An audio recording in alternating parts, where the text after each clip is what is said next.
Hi all. அக்கா, மாமா, அம்மா, தம்பி எல்லாருமே ஊர்லேருந்து வந்திருந்தாங்க. காலையில் ஒரு ஃபங்க்ஷன் இருந்தது. அதை முடிச்சுட்டு அப்படியே வீட்டுக்கு வந்திருந்தாங்க. அதனால் இன்றைக்கி ஸ்பெஷல் நான்வெஜ் தான். சிக்கன் தான் செஞ்சுருந்தோம். இங்கே வீக்கெண்ட்ஸில் மட்டும்தான் மட்டன் கிடைக்கும் அப்படிங்கிறதுனால சிக்கன் மட்டும்தான் செய்ய முடிஞ்சுது.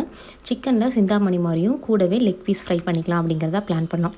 நான் பெருசாக நான்வெஜ்ஜில் செய்ய மாட்டேன், அக்கா தான் செய்வாங்க. அதனால் கூட எடுபடி வேலை மட்டும்தான் நான் செஞ்சுருந்தேன். சிக்கன் லெக் பீஸ்க்காக கொஞ்சமாக உப்பு, ஊற வச்சுருந்த வரமிளகா, இஞ்சி, பூண்டு, சீரகம், மிளகு இது எல்லாமே போட்டு நல்லா கிரைண்ட் பண்ணிக்கிட்டா, அந்த ஊற வச்ச தண்ணியிலேயே கிரைண்ட் பண்ணிக்கோங்க. அப்போ தான் பேஸ்ட்டோட கன்சிஸ்டன்சி கரெக்டாக இருக்கும்.